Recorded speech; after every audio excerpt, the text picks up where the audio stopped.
Hello, friends. Hello, hello. Happy Thursday. Welcome to Craft Your Joy Live. I'm Lisa Hetrick, coming to you from my blank wall. Okay, friends. So I've shared in a couple of the past tutorials that I have been slowly packing up my office studio space for a couple of weeks. Actually, I started last November purging things, but we're 2 weeks out from completely redoing floors and ripping up carpet and stuff. So everything behind me is gone. So hello, hello, friends. Okay, today we're going to have some fun. I see people popping in. Hi, Cherie. Great to see you. Hi, TJ. Hello, Rhonda. I don't know how many people are going to pop in today. Who knows? Today's not a card tutorial. Today is kind of like a paint and chat. Hello, Karen. Today is a paint and chat. We are going to talk about pinks. Okay, let me just double back. If you're new here, friends, I'm Lisa Hetrick. And on this channel, on this Craft Your Joy channel, we share lots of different, I share lots of different watercolor techniques, paper crafting and watercolor. It's predominantly what we do here. Today, we're doing a paint and chat, and I have been planting zinnias in my garden, and it had inspired me. The colors started to inspire me, and I said, I think we're going to paint that this week, and that's what we're going to do. We're going to have a paint chat, chill, sit back, relax kind of thing. Now, friends, if you're on my email list, you've got today's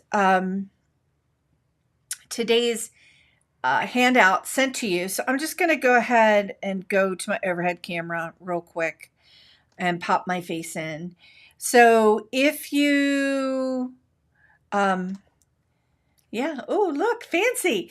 If you are on my email list, I sent everyone the actual zinnia drawing that we're going to paint today and talk about colors. I also sent the reference. And if you're not on my email list, it is listed down below in the description here in YouTube. Today, we're just going to have a relaxing watercolor tutorial, paint and chat, and just kind of take a breath, friends, because it's May 1st. It is a gorgeous day here in Maryland. I hope I'm seeing people pop in sharing that it's not so pretty where you are. Mary, sorry for the... Mary and Rhonda, who are both in Indiana in the Midwest. It's a little bit gloomy there today. Sorry to hear that. Okay. All right. So again, if you're painting along, we're going to be painting the Zinnia seed packet. And look at these zinnias over here on the right. I am obsessed with these colors. Obsessed with the colors. I'm going to pop up this little, like underneath my head. I changed my head today to a squircle, which is a square circle. Square circle. I changed my head to a squircle because our reference for our zinnias are underneath. And colors. So we're going to just kind of dive in. Let's just dive into it, friends. No card. We're not making a card project today. Today we're doing a little bit of a paint and chat. And I just looked at my fingernails. There's a little bit of dirt in my fingernails. I was out this morning weeding in the garden really, really early. So hello, Karen. Oh, love zinnias. Friends, I planted so many zinnias the other day. And that was just in my garden space that's on the side of our home, on our property. So I have had a garden. I started like square foot gardening probably like 15 years ago. And I had this small garden area. And then every year I expanded it for these raised beds. And then all of my raised beds they decayed over the years. And then last year was my first year with these raised beds that were from Vego Garden, which are a little bit more of a sustainable product. And I built that garden. My husband and I built that for our vegetables and things like that.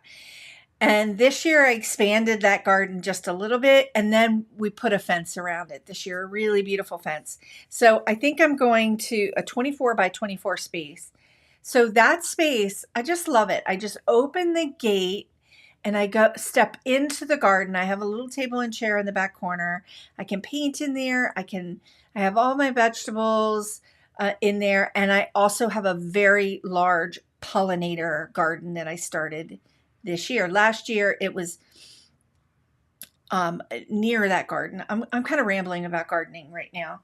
This isn't a gardening channel, but my point is I did so many different zinnias the other day, and I plunked down a bunch of zinnia seeds, and I was just so inspired that that's what we're going to do today. That's what we're going to do. Okay. All right, let's dive in. So today, like I said, if you are just joining us, if you're on my email list, I sent out, here was the free download with the Zinnia packet and the reference, and it was like a 4-page download. It's also linked down below in the description. Karen just said the best thing for the garden is the gardener.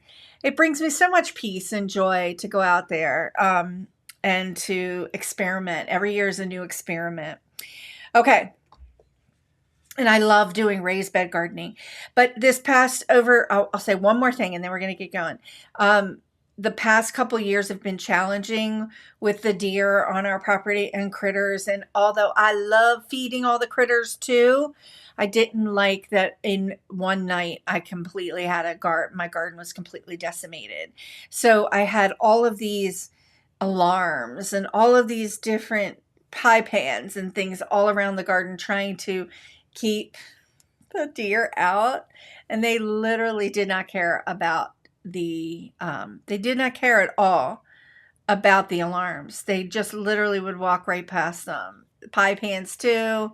And we have cameras around the house and property, so you could see they just didn't care. The food was much more enticing and worth it to them. So I put up a beautiful fence this year, so I'm hoping I'll be able to have a bigger harvest. So anyway, okay, so I have some paint here. We're going to talk about pink and orange color mixes.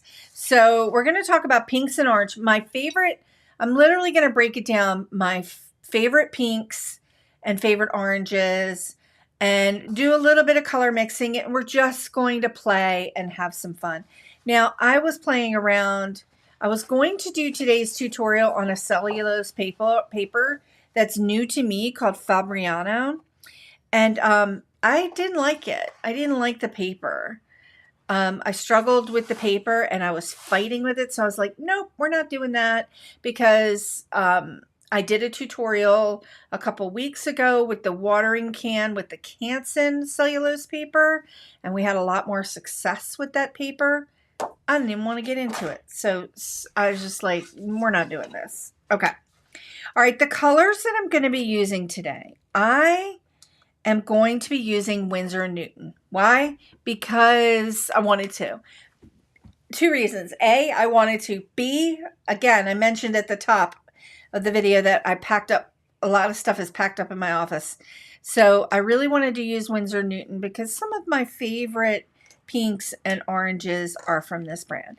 So here is my professional palette. This is like a little travel palette. I carry it around. I just love it. I've shared it on the channel before, but today I'm going to do some tubes. So what I'm going to do first, the colors I'm going to play with and share with you first are, let's set these aside. Let's set these little babies aside. Let's put them over there. We're going to do Permanent Rose and Opera Rose. I've got this little palette here. This is called a Sunrise palette. It's from Sylvan Clayworks. I've had it for a while. I'm going to put a little bit of Permanent Rose here in that little welly. I love Permanent Rose. I love it. I'm going to put a little bit of Opera Rose. Ooh, that's kind of, it's a new tube, so let me mix that up a little bit. A little bit of Opera Rose. Transparent Orange. One of my favorite oranges is from Winsor Newton. Transparent orange. I love it. All right, I'm going to put that there just so we can get going. Now, and a little bit of Winsor lemon. Let's get that lid off. Not sure what I'm going to do with the yellows yet. So let's go ahead and dive in. I have this over on my left. You know what? I can see. Let's make sure I've got everything in the screen. Also, friends, I have the window wide open. I have all the windows in the studio wide open, and sometimes trucks go by. So it is what it is. Okay, I have my brushes that I'm going to be using. What am I using today? A number 6 Princeton Heritage brush. Maybe the number 10. And definitely the number 3. Okay, friends, this is going to be an informal watercolor tutorial. I'm gonna share techniques along the way, and we're gonna just play around with some interesting pink and orange color mixes. I might need to bring the camera out just a smidge, just so everything is in frame, because I have our reference right down below me.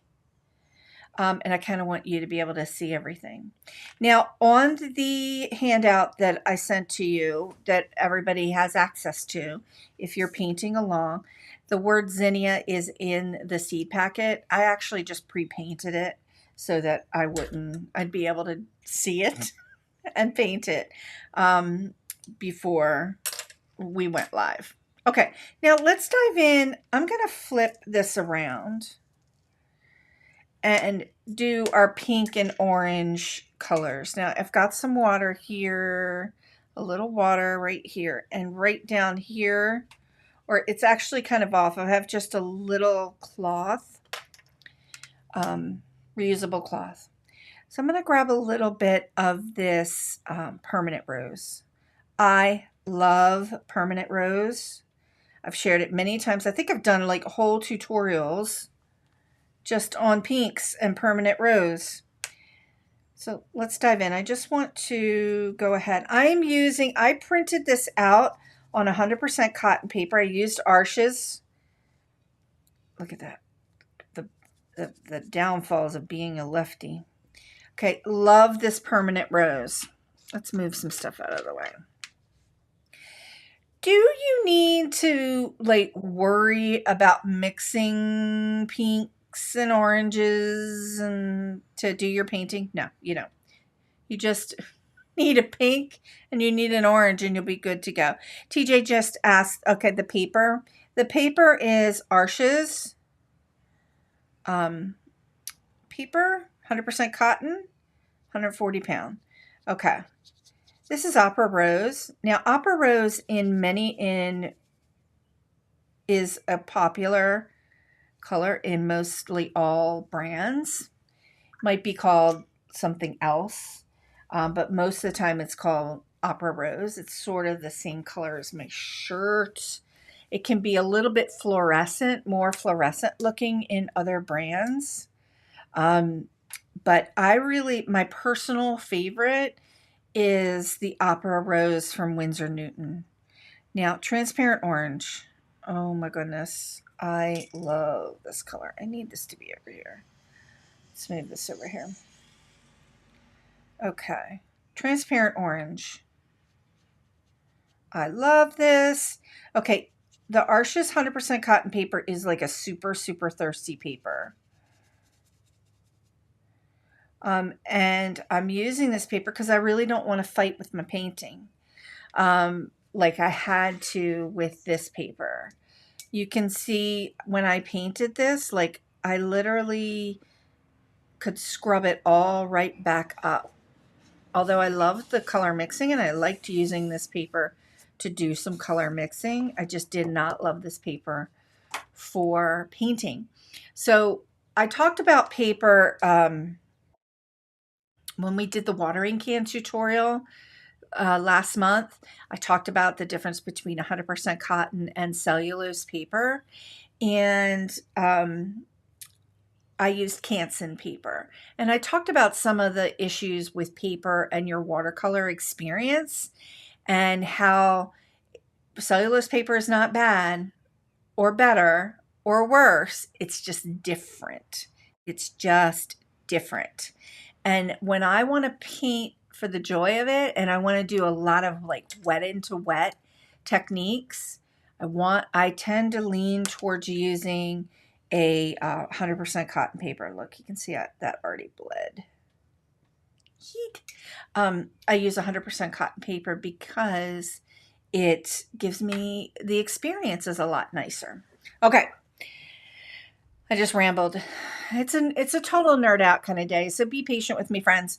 Okay. Those colors are so happy. Donna said, yes, they are happy. So look at our color reference below me, right? You can see we've got some oranges. Let me just pop in this little bit of this yellow, this lemon yellow. And I've shared many times before, lemon yellow tends to look a little fluorescent on the screen, plus with the lights. So that lemon yellow is this color right here. I love it. Love it. Okay. Do you need to do any other color mixes? No, you could literally work with these 4 colors and we could paint this zinnia and it would be absolutely beautiful. And we're going to get started on painting the zinnia, and I'm going to talk about like some ways that we can do a little bit of color mixing along the way. Now, I turned this upside down because I'm left-handed and I didn't want to like kind of go over, so it makes it a little harder for you to see. But I am going to do one quick color mix with the permanent rose. So one of the ways to get close to a coral like color is buy one. Okay. And if you want to really, my most favorite coral color, and I should have brought it with me into the screen with me, is quinacridone coral from Daniel Smith. Absolutely no other contender for that color. It is so beautiful. So beautiful. But we're going to try to replicate that today with these colors right here. Anna just said, I always see opera pink in our Colorado sunsets. Oh, Anna, I loved Colorado when I visited. I live in Westminster, Maryland, and we have these, what I call the Westminster sunset. And it is just, and I can see it like out my space here. It is just so beautiful. And we see those opera pinks, in our skies too. It's just gorgeous. And Anna, I loved my time in Colorado. I was there 2021. Yeah, 2021 or 2022. My daughter had a lacrosse tournament. So we were there for a week in Vail, actually, for a week, and it was just, I just loved it so much. It was so pretty. Okay, I've got some transparent orange here. I think I might have to move this up a little bit. I'm trying to keep it in the screen. Some transparent orange. I'm going to put a little bit of transparent orange down here. Then I'm going to take a little bit of this opera pink, and I'm going to mix those two.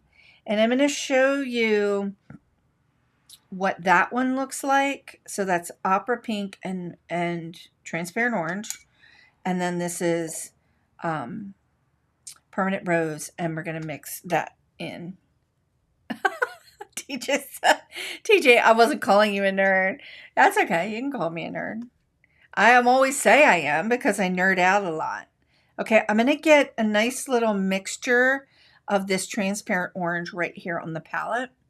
And this is more of like the whole milk consistency. You can see quite a bit of that pigment on my brush. I'm going to clean off my brush a little bit and bring in some of the pink directly to this color. And then just kind of take a peek at what that looks like. Don't really see a lot of the pink yet, but it's starting to change. It's less orangey. Let's take a little more of our pink, add it to this color. So here's the beauty. We're only doing some really mild color mixing today. All right, we're getting a little more on the pinky side.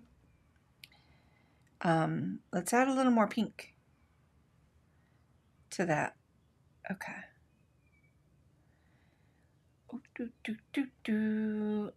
This is more right here. Right here, that's the magic. This color right here is more of the coral light color. So if you really want to get closer to coral, you start with a really nice transparent orange, add some pink, and keep adding the pink till you get closer to that coral color. Now in our reference, I would say our coral color is, look, I'm going to point that way. You see that flower that's kind of right there, has that little bit of orangey coral look to it. And it's just so pretty. Now let's do this again with a little bit of the permanent rose. A little bit of permanent rose. Little bit of, ooh, got quite a bit on there. Transparent orange. And see, I got like full mass tone there, which so much pigment. I'm going to take a little bit of this transparent orange over here.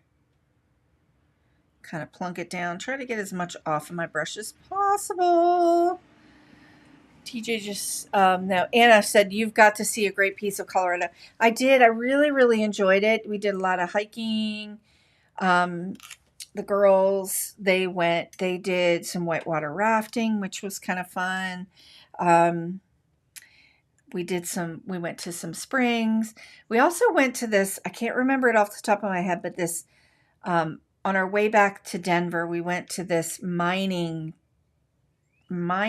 town, kind of, it was really interesting little town. I can't remember the name of it. It'll come to me. But it was so much fun on our way back to the Denver airport. So leaving Vail. Okay, I'm going to take a little bit of that permanent rose. It was like when you went to the town, it was just like going to a really different kind of place. It had a lot of really cool shops. It's just neat. Okay, I took some permanent rose and I'm going to add it here, just right here on my end here. Let's take a peek at that. Still looks kind of a little bit rosy. Watch if I add a little color here, you can see. Let's take a little more permanent rose, add it right here. Oh, I ended up just adding it right into the whole caboodle instead of the edge. Okay, that transparent orange is getting a little bit more rosy. Let's add a little more. Little bit more. Georgetown. It might have been, Anna. Georgetown. It was like literally like a mining town, or it was a mine. Okay. It'll come to me. It will. Look at that color. So we have this color right here and this color right here. And I've got those two mixes, and those are going to end up being some of our finishing darker colors. Anyway, okay, let's dive in. So really, really fun to play with your pinks and your oranges to just get a couple different kinds of mixes. Now let's dive in and start painting this zinnia, because we're literally 26 minutes in from nerding out, and we haven't even started. Now I'm going to, the whole zinnia we're going to paint in the wet to wet technique, which means the brush is wet, the paper's going to be dry, and I'm going to start off just applying color. Silver Plume, Idaho Springs has the coal train that runs between them. Yeah, it was, you know what, Anna, you said Springs. The name of the place had the word spring in it. That's, I remember. I can hardly see. That really shows on the paper. Yeah, TJ, you just showed. You can hardly see the colors and those mixes on the palette, but it does really show on the paper. Okay, I am just applying a little bit of water. I'm actually getting the whole zinnia wet and painting the whole zinnia. Don't worry about being able to type today. No worries. So I'm doing the wet into wet technique, but I'm going to show you what I'm going to do. We're going to build up our layers of color. Instead of painting every petal individually at first, we're going to do a wash of color in all of the wet areas. So remember, friends, I've painted the whole thing just with water. It's a little bit tinged orange because, you know, we've been doing a little bit of color mixing. I'm going to take some of my, I'm going to take some of my permanent rose. You can see how I'm kind of really watering it down quite a bit. This is probably between skim milk and 2% milk. And I'm just going to start to add it around my edges here. And I actually might come in and get some of this opera rose color and just kind of add a little bit of that. And I'm kind of letting it do its thing. Now, remember, Winsor Newton paint. Every paint's going to be different. Some paint is going to whoosh when it hits the water.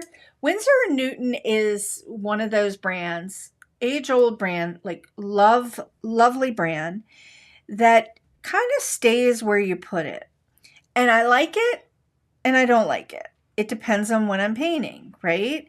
So you kind of, I'm going in now and I'm just kind of turning my piece around and I'm coaxing some of that color out to the outer edges and just letting it get in there. So you can see that our outer edge of our petals here are really pale, and that's okay. I'm flipping this around. Part of me just wants to cut that off. But again, but alas, I don't have a pair of scissors because they're packed up.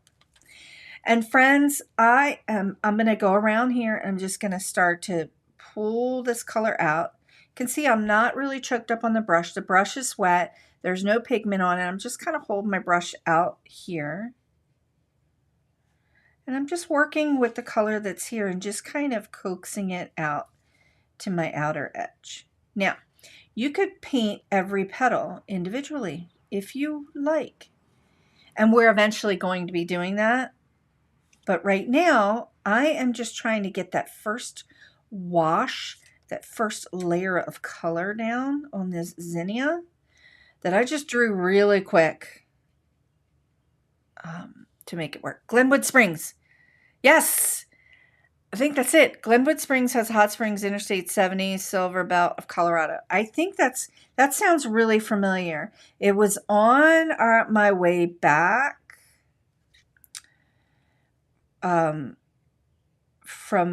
or as we left Vail and headed back to the Denver airport. That sounds really, really familiar. It was just a really neat little town. Okay, I'm just going back in. You can see I'm getting some of this permanent rose. And while the paper is still wet, I'm just kind of adding this back in. Adding just a little bit of color back in.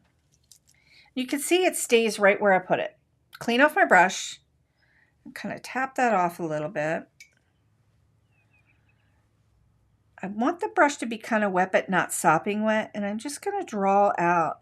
I don't want those edges. See, I'm just kind of feathering out those hard edges. And then we're going to dry this. Friends, I know that the back does not look like it normally does because the whole shelf unit that was behind me is gone. And I shared that I'm getting in the middle of a renovation here that's happening. It's actually, we have a brand new Gina K release that's happening on the 13th. And I will be dismantling the last of the space so that on that Thursday I'll be painting. So I'll be painting this studio. And then my husband's redoing the floors that Saturday so that we can put in the new furniture and everything up by Monday. So crazy. I know it's crazy just doing it super, super quick. Okay, got that first layer down. So I did mention that there's a brand new Gina K release. I'm so excited about this one. I know I say that all the time, but it's coming out on the 13th. I'm actually getting my stamp set today, so I'm going to be making samples tomorrow and probably sometime this weekend and shooting some video content for it. So I'm super excited. Okay, got this first layer here. We're going to dry this completely, okay?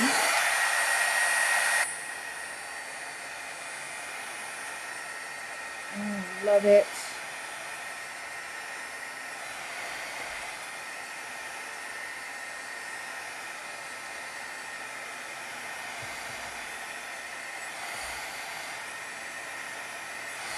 So remember, when you are working with watercolor, and it doesn't matter what brand you're working with, whenever there are several different brands that give you a lot of color payout when you're using them. I'm nerding out here about brands.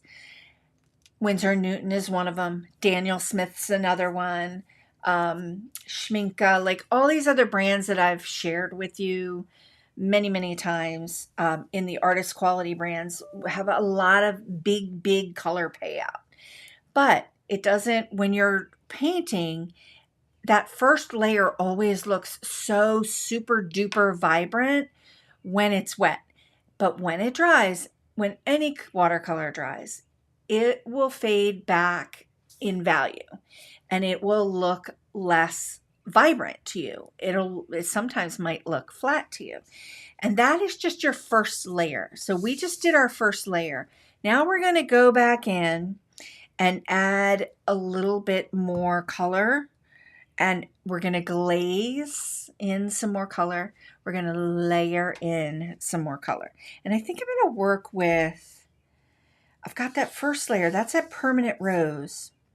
And see how one of the beautiful things about permanent rose is that when you add the more, oh, here it is right here, permanent rose. The more water that you add to that color, the pinker you can get it. You can change that value of this particular color. So we can go from that darker version of it down to a very light pink. Now, permanent rose, this is permanent rose right here. It's pigment, yeah, PV19. Permanent rose is PV19 across pretty much every brand. It's a single pigment. It's just so beautiful. It's like just one of my favorite colors. And after, I'm pretty sure maybe a couple months ago, I did a whole video on PV19 because I'm obsessed with pink.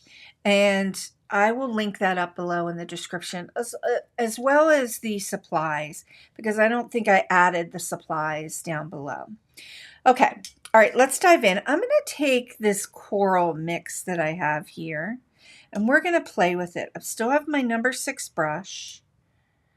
I'm going to see what I got going here. And then we're just going to start adding some of this color and glazing it in over top. Now, paper's wet, paper's dry, brush is wet. We're going to do wet into dry, and I'm just going to start to, oh, that's a little bit orangey. That's okay. I'm going to keep going. I'm going to keep going. Look at that. It's so much color. I'm just going to add a little bit of that color. Clean off my brush. Yeesh, I might not like that at all, but that's all right. I'm dancing my brush. Tap, tap, tap, tap, tap. And just kind of dancing my brush around that pigment. Tap, tap, tap, tap, tap. And see, instead of doing long strokes with your brush, I like to do this tap, tap, tapping. I call it brush dancing. I don't think that there's a real official word for it. So I just made up one, brush dancing. I like to dance that brush around, tap, tap, tap, and then just feather it out. Tap, tap, tap. I just heard a really weird bonk. Bonk. Okay. A really weird little notification, I guess. All right, I'm kind of digging it. I'm kind of digging it. At first I didn't like that coral look, and I could have easily just brought in quinacridone coral from Daniel Smith. But I wanted to play, and I wanted you to be able to like learn how to make some adjustments to just working with a limited palette of colors. Good morning, Irma. It's just popping in. Okay, tap, tap, tap, cleaning off my brush. It's not super, super wet. Oh, I'm really kind of digging this a little bit. All right, back to the brush dancing. Brush is wet, paper's dry. It's not super, super wet. I'm kind of tapping it off a little bit.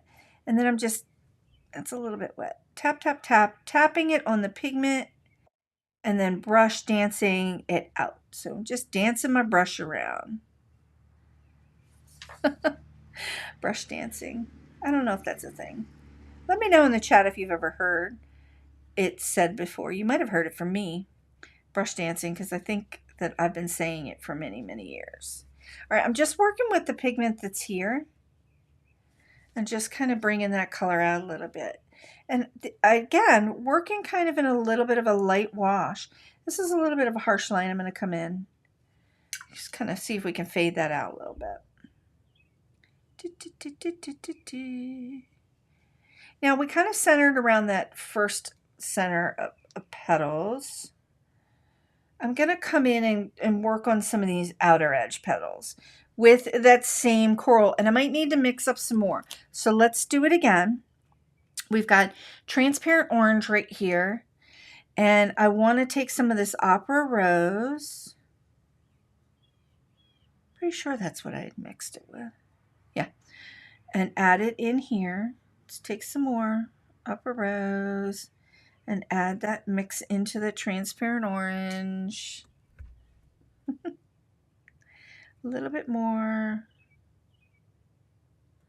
A little bit more.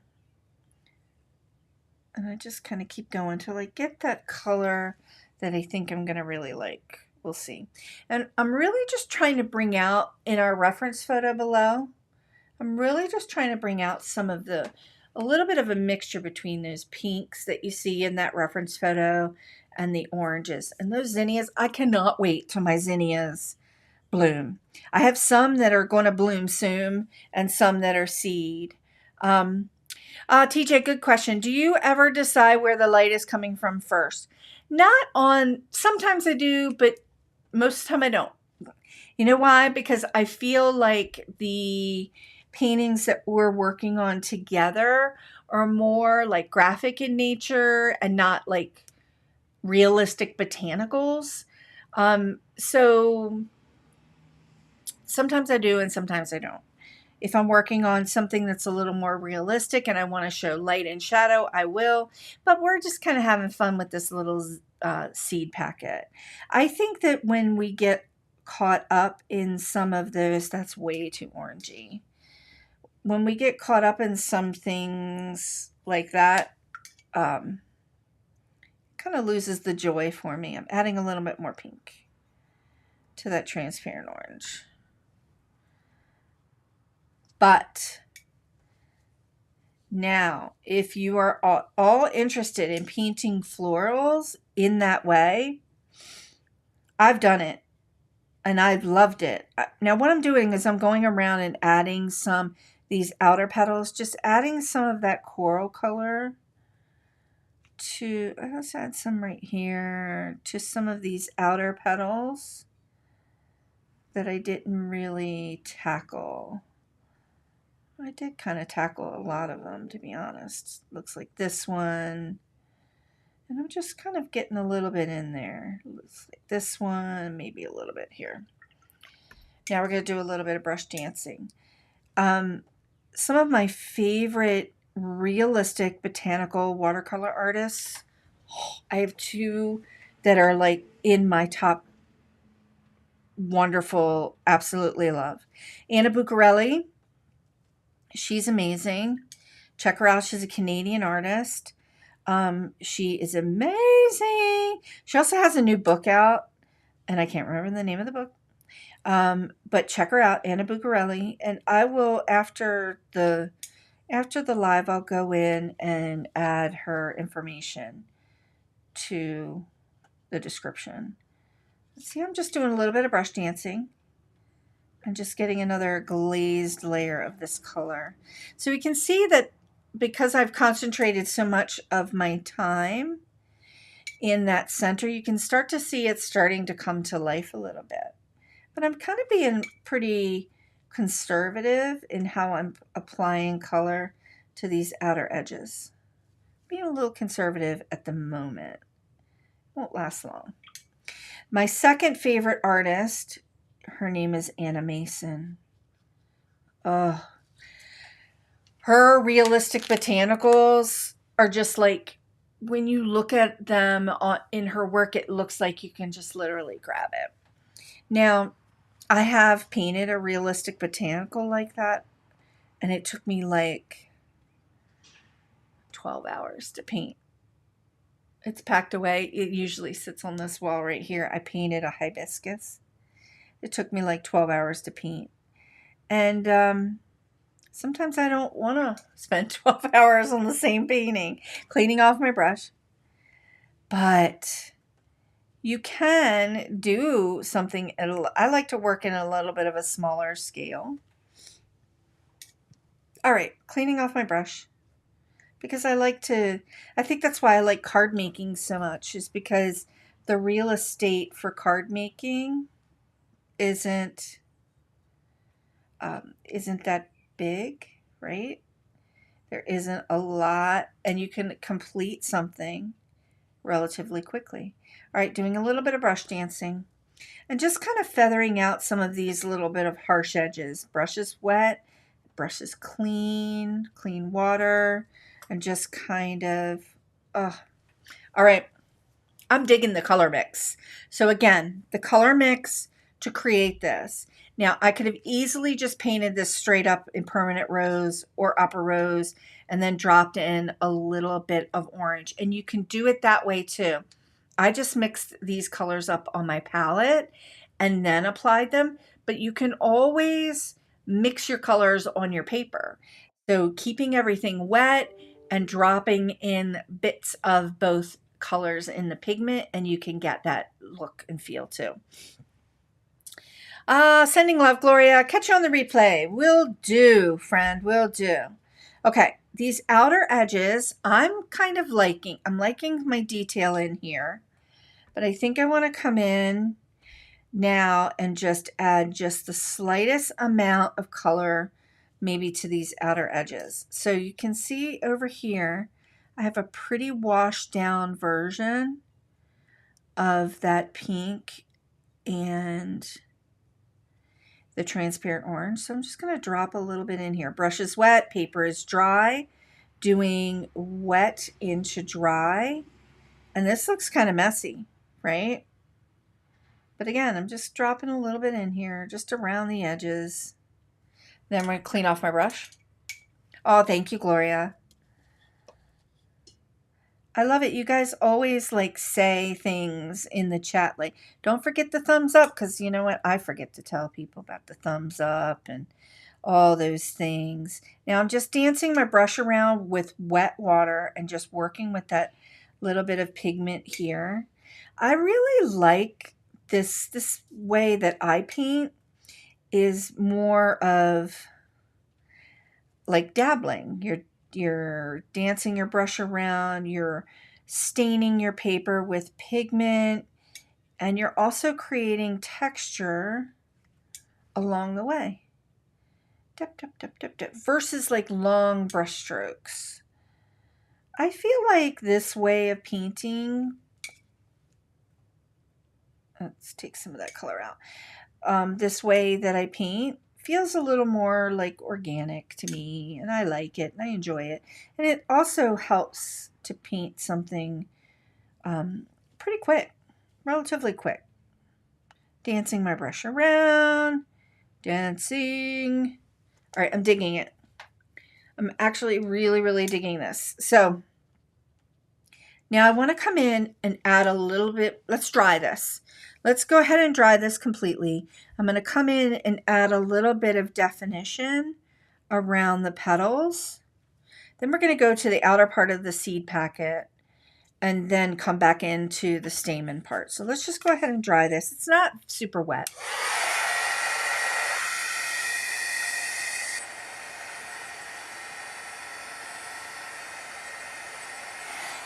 So what I really, really like, and I would love to hear your feedback in the chat, because you all have been with me for a long time and have watched me paint and do these tutorials.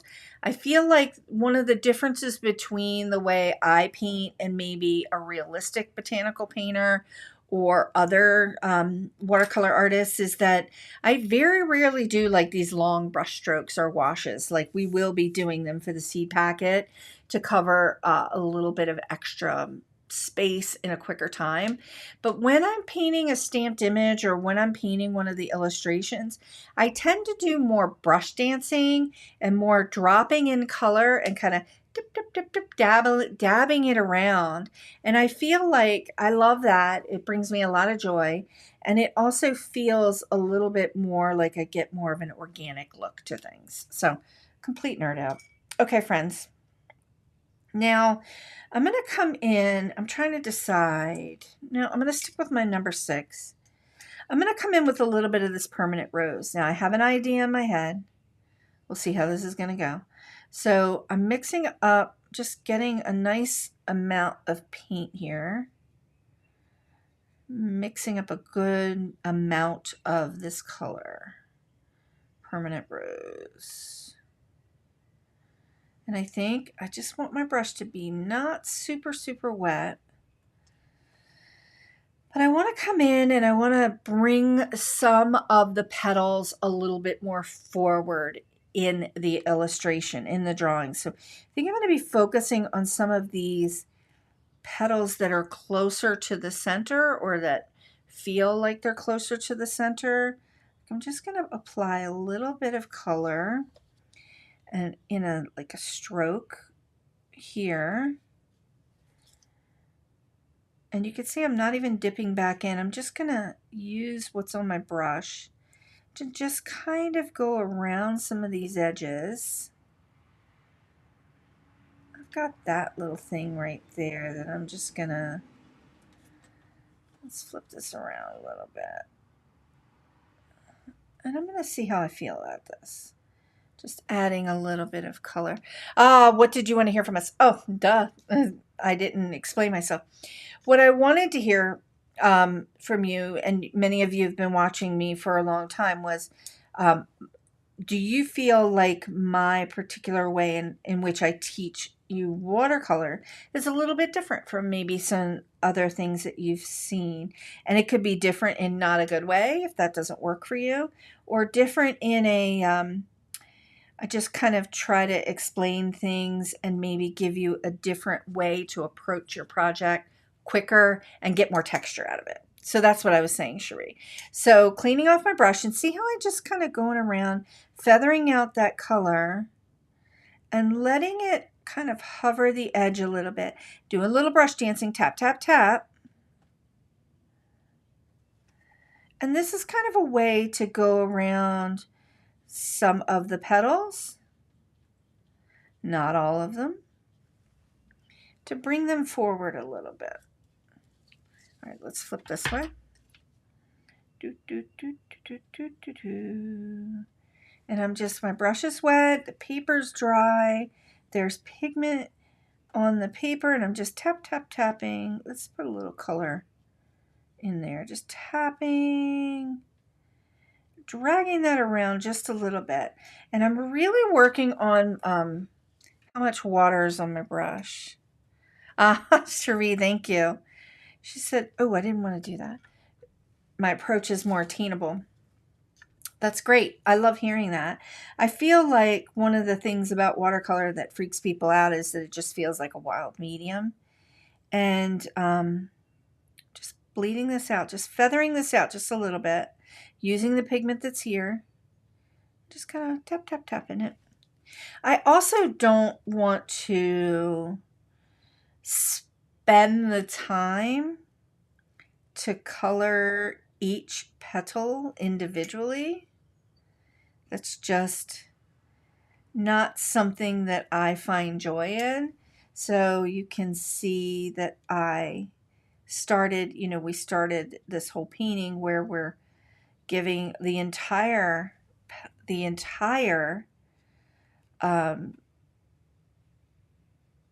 flower like a blush of color, and then we're just kind of going in. Okay, brush is clean. Now it's getting kind of dry, but that's okay.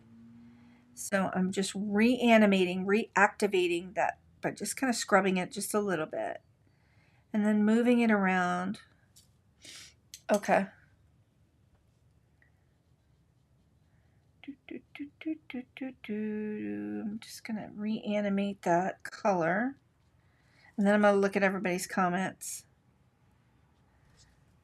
Now, I got a couple little harsh lines, so see how I'm just kind of dancing that brush and scrubbing it around it. So I'm looking at everybody's comments. Let's go back. Karen, I love I love that you do. Yeah, there are so many different ways, and I love the loose paintings that you do. I struggle doing that. There are so many. First of all, Karen's, holy smokes.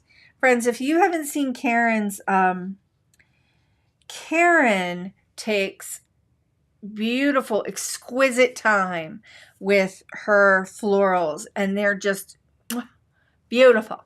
So you should see them. And she does, I think, Karen, correct me if I'm wrong, she does do every petal like individually. And TJ, Karen's really good with light and shadow on her flowers. Cheryl, yes, I like your style. I love the results again. Donna said the same thing. No pressure. Oh, your demonstrations, explanations are wonderful. Donna, I like your way of teaching because you give us permission to explore and play. Exactly. Explore and play. The whole point of like this entire channel and anything that I do is under that guise of craft your joy, right? And this is the way I find joy. And you can see that this zinnia is coming to life just by doing these couple simple layers of color, and it's perfect just the way it is. It doesn't have to look like the zinnia that I have right down there. So Karen, you're right. She said when I started watercoloring, I didn't like it because I couldn't control the paint. That's the thing about watercolor. It's one of those mediums that it feels out of control, but in fact you do have a lot of control over it. But it gives us room to play, and that's what I love it. Yes, TJ, Karens are gorgeous. Yes, ma'am, I do. She said, but it takes me forever to paint. And I don't like I said, I don't like to spend hours. I have done traditional botanical paintings. And if this hibiscus that I painted was like this big, like a 6x6, and it took me 12 hours. I'm like, no, I don't want to do that anymore. I don't want to do that. Okay, now I'm going to finish off this zinnia because I'm digging the colors by adding just a little bit of yellow. And I've shared this before. I'm going to take this lemon yellow and I'm really going to kind of add a lot of water here and water it down quite a bit. This lemon yellow is whoosh. It's just that. It's a lemony yellow.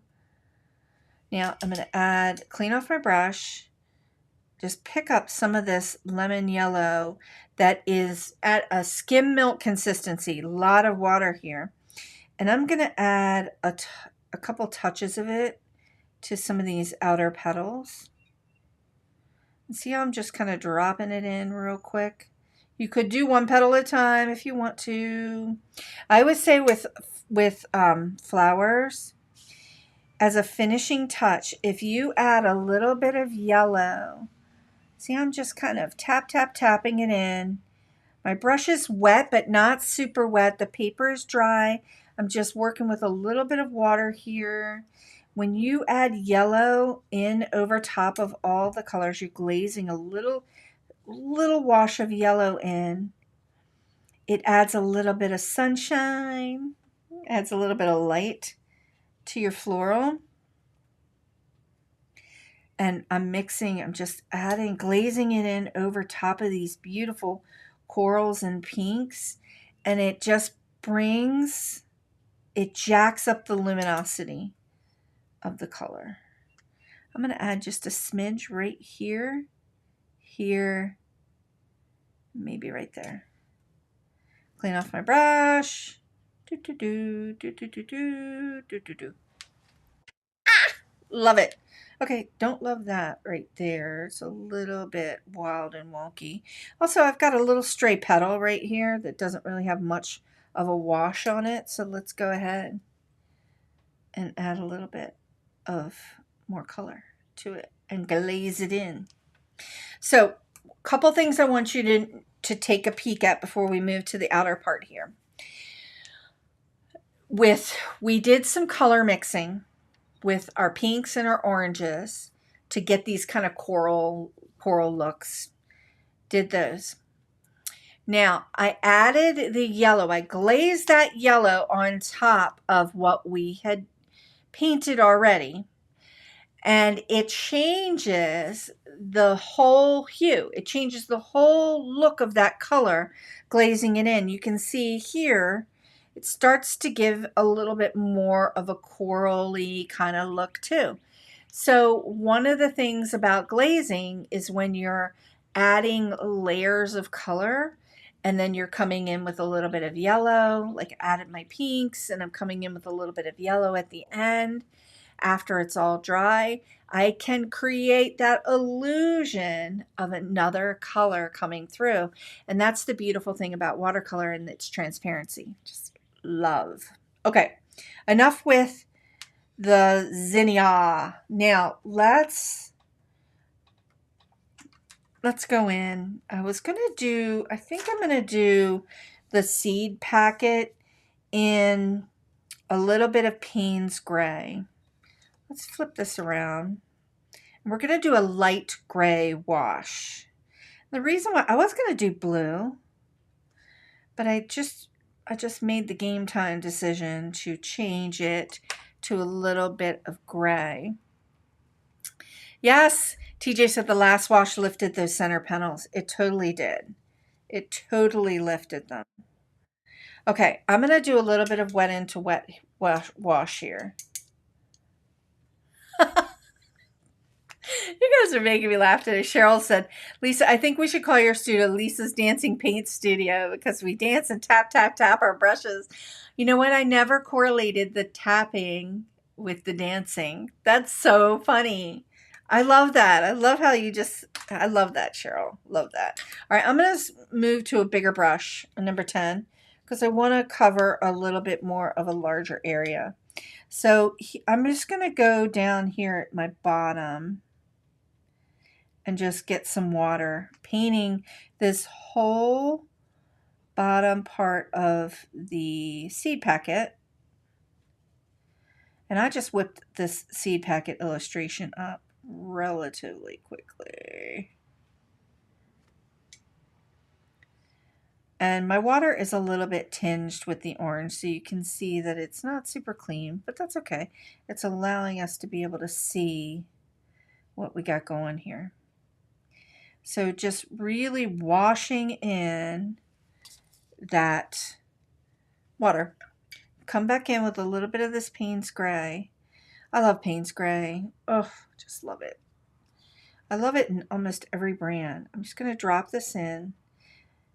And remember, see, with Winsor & Newton, see how it doesn't really whoosh?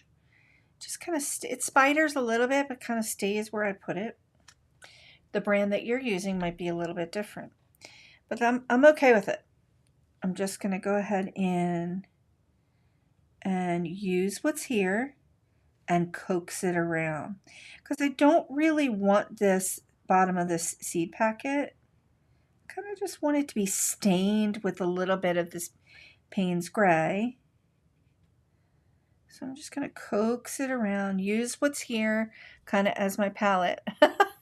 God, that we whoosh. That's right, we whoosh. We brush dance, we tap, tap, tap, and then we whoosh. I have to come up with a dance for that. It sounds hilarious. I'm just using the color that we've got here, and I'm just dragging it along to the edge. I might need to get a little bit more. Maybe, maybe not. I'm going to go all the way over and then see where we stand. I'm kind of choked up on the brush. You can see I'm choked up on that ferrule of the brush pretty close because I really want a lot of control here. Okay, I like how this middle part is a little bit lighter and this is a little bit darker. I want to darken up this. TJ said you could make great wild brush strokes on a landscape if you didn't blend out the mini whoosh. You could just take like these little spiders here that are happening. You could just flick them a little bit with the tip of your brush and just kind of create some more texture. Tap, tap, tapping. Tap, tap, tapping. I want a little bit more right here. So what I'm going to do is I'm concentrating like the outer edges of the seed packet a little bit darker with the Payne's Gray. So I'm just dropping it in. This is probably the easiest part of the painting, right? Now you could easily go back in while I'm doing this. We could talk about that zinnia a little bit. You could easily go back in and add more detail to the zinnia, but we're not going to do that. We're going to let it ride. I might come back at another time and add a little bit more, but once I add that stamen, we'll see how we feel about it once we add the stamen in. So see how I'm just dropping some more of this Payne's Gray in? Clean off this brush. And what I'm trying to achieve here is just the outer edges of a little bit of sploosh there, a little bit of splooshy water. The outer edges of this seed packet a little bit darker than the inner part. And that's just helping us see that shape. That's all. Kind of digging it. Okay, now let me flip. I'm going to flip up. Friends, we're running over today. So if you have to roll, I get it. We're running over because that's what happens when we paint and chat. Now, this top part, I have to be a little bit more careful about what I'm doing because I already painted this zinnia word in Payne's Gray, in a full strength of Payne's Gray. It almost looks black. So I'm gonna gear shift down a little bit. That was nerdy. To a number 6 brush. And I'm just gonna go ahead in and do the same thing I did for the for the bottom part. I'm just gonna add some, let me just dry this off, it's wet. Add some water.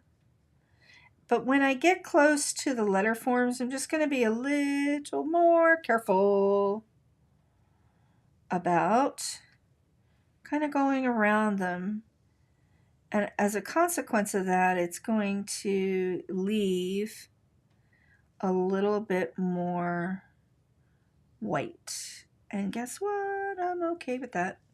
All right, just painting with water, establishing our shape here. Oh my goodness. Love it. Getting some more water here.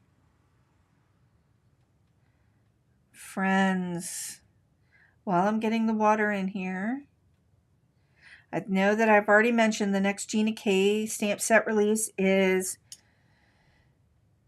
in 13 days. May 13th. Woohoo! Add a little bit of water.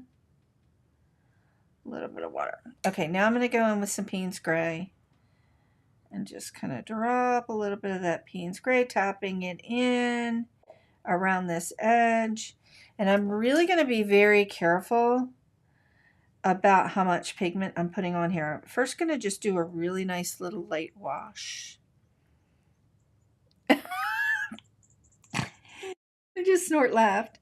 TJ said you said water. Water in a really funny English accent. I didn't realize I did that, but sometimes I break into accents because it's fun, right? Water.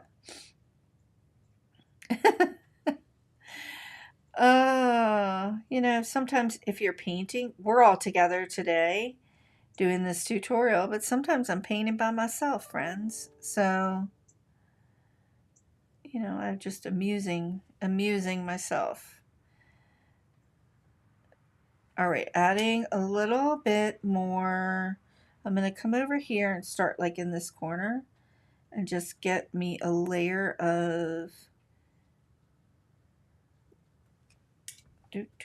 Payne's Gray. Payne's Gray. This version of Payne's Gray feels like it's not super black. It's definitely gray. And it's got some pretty blue undertones in it that make it lovely. So let's tap, tap, tap some more color in. I'm going to come across the top here just very gently. Maybe not. Don't have any color there. All right, I'm going to work with what I got here. TJ, you're cracking me up today. TJ just asked, do you talk to your paints when you're painting? Oh, absolutely. Absolutely do. All right, brush is clean. And I'm just going to work with this pigment that's here. Just kind of nest some of it, get some of it to come down into some of these like little bit of white areas. I'm not going for perfection around the letter forms. That's actually good enough. Love it. Or as Gina says, better than horrible. Better than horrible. Which I think her stuff is amazing. Like none of it's ever horrible. And I feel like, I guess I don't like the word horrible. I feel like whenever you're creating something, now I've created some not so pleasant looking things, believe me. Like this thing from yesterday. I feel like everything is a learning experience. All right, I'm kind of digging that. I'm kind of really digging that. Now I want to take a little, do I have a fine brush? I want to take a little bit of a fine brush here and come in.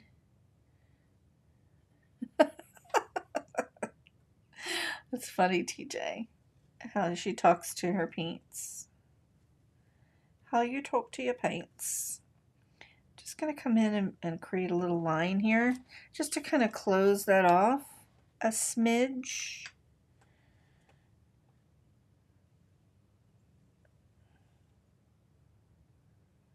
Oops.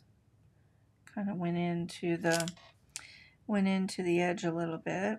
I'm not going to go all the way around because I really do want that top and that bottom to just kind of be defined by the amount of color that you see. Now I'm just adding I'm glazing in a little bit more of this Payne's Gray. And see, I'm just kind of whoosh, feathering this out over to the edge a little bit. My brush is kind of dry, so I'm just kind of going back and forth to create a little funky texture there. Digging it. Digging it. So while I'm doing this side, just a little bit of chat. New Gina K release happening on the 13th. Now, talking about zinnias, I may or may not have I already shared that I planted a bunch of zinnias. I swear I planted maybe like 40 and then a bunch of dahlias. And then I also plunk seeds in too for both of those. So I kind of do a little bit of co-planting and just kind of have fun with it. Love that texture. Loving the way that looks. Let's just do a little bit more color up here and here just to help bring in and define that shape. It's a little bit wonky down here, but that's okay. And then I may or may not have ordered more zinnia seeds. And the stuff that I planted was just for the pollinator garden inside of the vegetable garden area, because I'm trying to bring in the bees and all the good butterflies. I got 3 butterfly bushes in there. I've got lots of fun pollinator stuff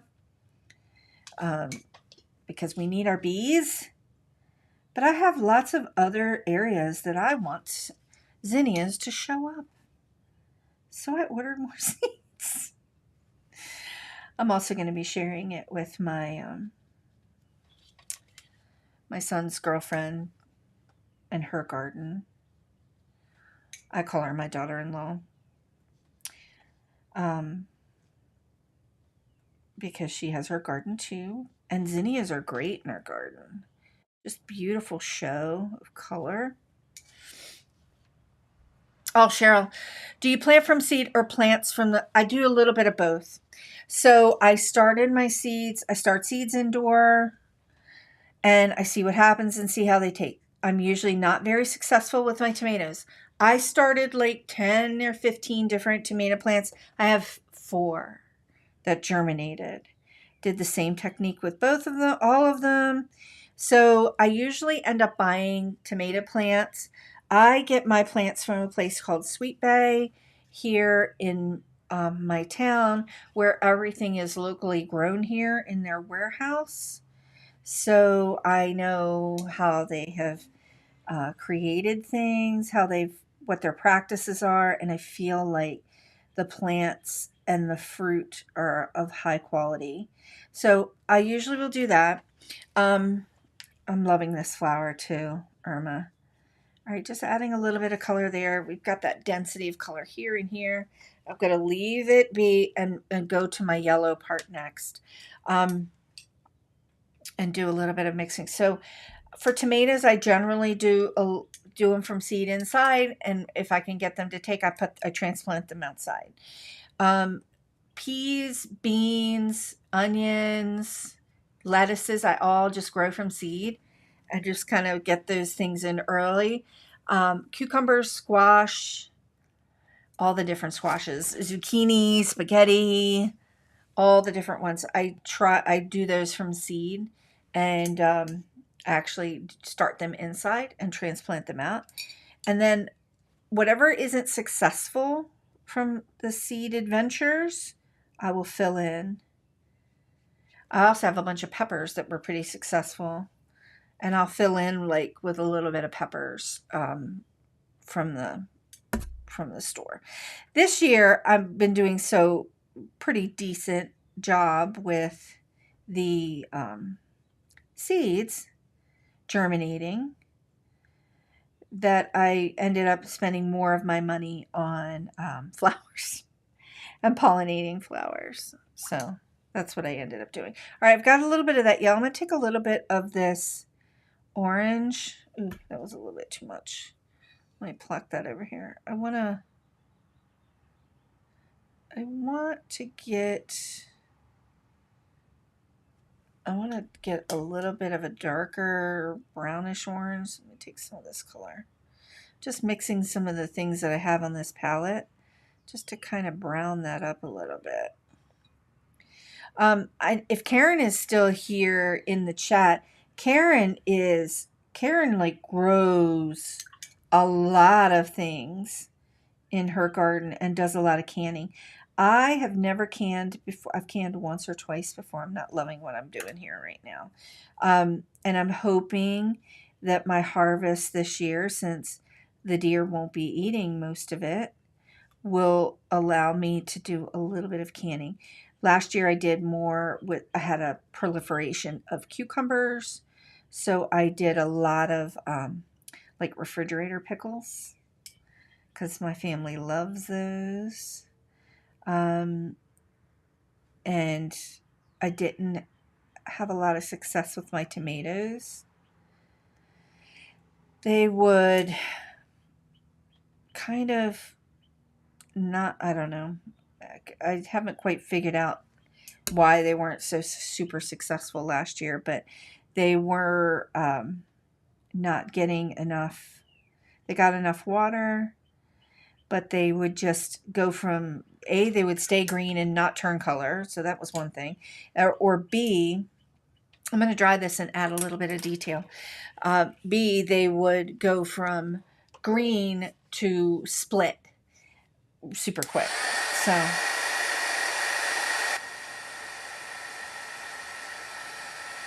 okay, I wanted to dry that because I want to come in here with a little bit of this color on this fine brush.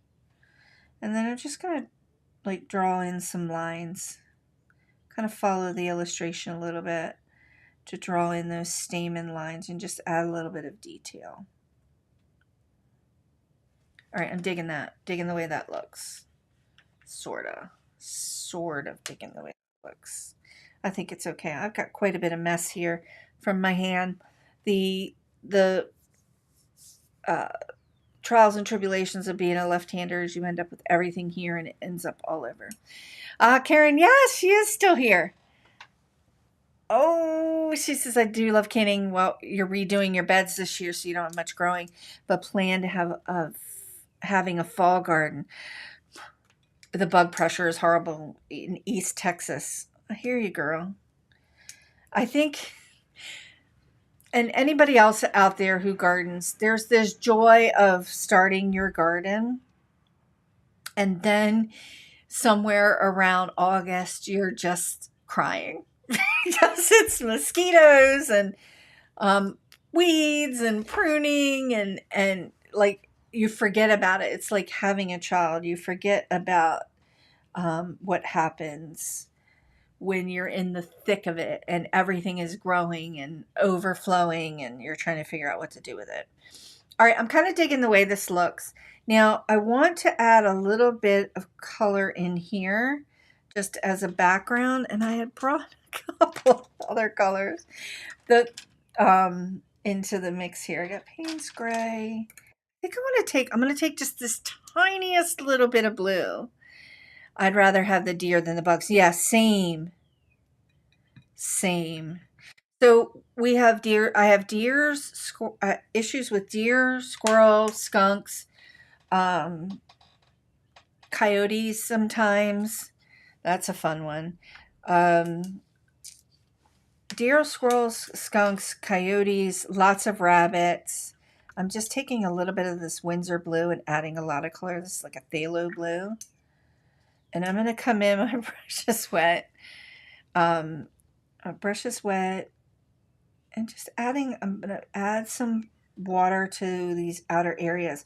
And I'm going to kind of paint this very similarly to the way I painted around the words, the zinnia word. I also have, I have a lot of birds, which is fine, but I feed them regularly and try to, attract certain things to the garden. We also have bats, which are good because bats eat all of the, they eat all of the pests, but sometimes they can be a little mischievous while you're out there in the garden at night in the summer. They like to swoop. Adding some color here, just a really light washed. Oh, Teja said when she lived in the Hungarian countryside, they had boars and bears. Okay, so we do have bears. I never had a bear in my yard on our property. That if we see bears, like I've seen them down below it on my road, like at the end of the valley. We've seen bears. You just leave them alone because I'm mama bears close by. Okay, brush is wet. Paper's dry. I'm just adding in a little bit more of this blue. Oh, but the bugs. So the biggest issue here in Maryland with bugs in the summer is the mosquitoes. And so I plant citronella. I try to do, you know, all the herbs and all the different things that help keep them off of you, but literally doesn't always work. Last year it didn't. And that's usually like by August, I'm getting frustrated with the mosquitoes. And like, they're just so rude, you know, they'll bite your face. Okay, that little bit of blue behind there kind of just helped pop that flower forward a little bit. We've run over significantly today, friends, from an hour um, because we've been painting and chatting. And that happens. I had a little bit of schmutz right here, so I'm just going to add a little bit of color over top of that and just kind of blend that out a little bit. I feel like I could go in and add more detail to this flower and really kind of jack it up a little bit more, but I might just end it here and let it be the light wash of a zinnia seed packet that it is. Now, all of these little yicks that I got going on here underneath here, I can just take it out. Groundhogs. Oh, we live in the city limits, so you have groundhogs. Okay, so we have them, but they're not on our property, which is nice. Which is nice. There's a farm across the street. There is in the farm across the street, there's donkeys, geese. There's also a peacock over there. So there's like lots of different animals. So you never know what you're going to see, right? You never know what you're going to see. The raccoons, one year were like a terror. They were like everywhere. Every once in a while, we end up with the skunk issue. But skunks are migratory. You just kind of let them go. You see the mama and the babies, and they just walk off and do their thing. Oh my goodness. Karen just shared my last flock of chickens went missing one by one. Oh my goodness. Hawks or coyotes. We have a lot of hawks. The coyotes are weird here. Like, you'll just see little pups just run across the property, and you're like, wait, what just happened? Like, every once in a while, just out of the blue, they'll show up. But some of my friends that have properties that back more towards the woods instead of other areas, you can hear them at night. So it's kind of. Peacocks are loud. And you know what they sound like? A screaming child. That's what they sound like. So we've lived here for 22 years, 22, 23 years. And it was off-putting at first because it was like, that's a screaming child. Nope, that's a peacock. Okay, friends. Oh, my hibiscus is loaded with tiny little black bugs. Ooh, Irma, I don't know what that is. That's the other thing about gardening, friends, is that you are so thrilled with it. And then, oops, it's thrilled with the beginning of it. And then you just hit this point where like, I'm fighting bugs, I'm fighting mold, I'm fighting this, I'm fighting that. Okay, I'm kind of digging the way this came out. It's a little bit different than I had thought in my head. And in actuality, I may go back to it and add a little bit of colored pencil detail to it just to kind of crisp it up a little bit. We'll see. Okay, friends, we definitely ran way over today, and many of you just stuck it out with me, and thank you so much. I hope you really enjoyed today's tutorial, today's paint and chat. Maybe it gave you a little bit of inspiration for some spring gardening and planting. Yeah, just plant, just have some fun, especially flowers. Flowers bring me so much joy when they bloom and you've got these splashes of color everywhere. I just absolutely love it. Um, and, you know, it's just, especially zinnias, when they all start to come alive, I'm just going to start taking pictures and sharing them with you. Maybe we'll do a little video. Here on YouTube and walk you through the garden. Maybe we'll do a live out there. wonder if I could pull that off. Anyway, I'm nerding out. Okay, friends, I am sending you into the weekend to craft your joy. I'm super excited about the new release that's coming out on May 13th. Stay tuned. I will be back next week, but I think it's going to be, I don't have my calendar in front of me. I think it's going to be on Wednesday, friends, because I have to go to the dentist on Thursday or Monday. I can't remember. So if you're on my email list, I'll definitely be sending that out to you. So that'll keep you posted. If you paint the zinnia and yeah, I would love it. And you share it in social media or just email it to me. Tag me. I would love to see what you came up with. Okay, friends. One more thing, everybody's saying thank you. I'm just so glad we could spend the time together. It's never lost on me that you've taken the time to be here with me. My intention is to come to these videos and tutorials just to bring a little bit more joy into our lives and share how much fun watercolor can be. If you're at all interested in joining my free community, my craftyourjoylab.com, oh, we're having so much fun over there. I shared a brand new exclusive tutorial in the community. I do that once a month, and this month was all about brushes, and that just went live in that community this past Tuesday. So if you're at all interested, the links are down below in the description.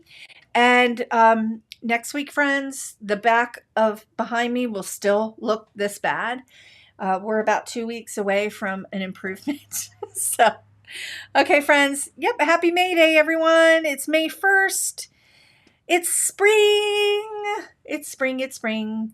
I'm so happy and I'm so grateful to all of you. So have a great day, friends. I'll see you next time. Bye now.